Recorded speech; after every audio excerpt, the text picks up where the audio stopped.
Ավելուկի կամ թրթնջուկի օգտակարության մասին գիտեն շատերը։ Այն բացի յուրահատուկ համ ունենալուց նաև հագեցած է օգտակար շատ նյութերով։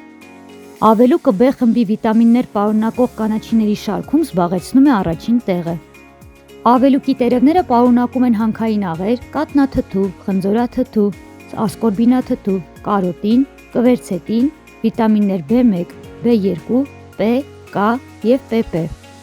Սննդի մեջ պետք է օգտագործել ավելուկի մատղաշ տերևները, թե չորացված, թե թարմ վիճակում։ Խորհուրդ է տրվում ավելուկը հատկապես օգտագործել կաթնամթերքի հետ։ Նրա կալորիականությունը շատ ցածր է, այն պարունակում է մեծ քանակությամբ սպիտակուց, բջջանյութ, օսլա, ֆերմենտներ, եթերային յուղ և այլ օգտակար նյութեր, որոնք հարկավոր են մարդու օրգանիզմին։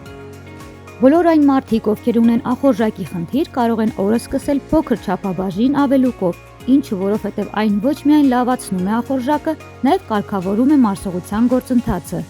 Վիտամին C-ով հարուստ տերևներում պարունակվող դաբաղանյութերը անփոխարինելի միջոց են կոկորդաբորբի և լնդերի բորբոքման համար։ Հնուց հայտնի է նաև ավելուկի մանրէասպան հակաբորբոքային վերքամոքիչ հատկությունները։ Այդ պատճառով դրա տերևները կամ հյութը օգտագործում են վերքերի և որոշ մաշկային հիվանդությունների բուժման և վերականգնման համար։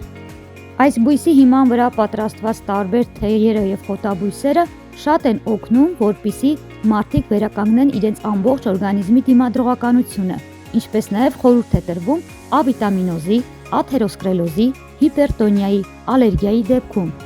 Ավելուկն ունի նաև վատ խոլեստերինը օրգանիզմից հեռացնելու հատկություն, այն բարձրացնում է ընդհանուր դիմադրողականությունը։ Այսքան դրականի կողքին հարկավոր է նաև ուշադրություն դարձնել հակացություններին։ Թրթնջուկը կամ ավելուկը երկարատև և մեծաքանակ օգտագործելու դեպքում հնարավոր է առաջացնի աղային փոխանակման խախտում և երիկամների հիվանդություններ, այնպես որ հարկավոր է քիչ քանակությամբ օգտագործել։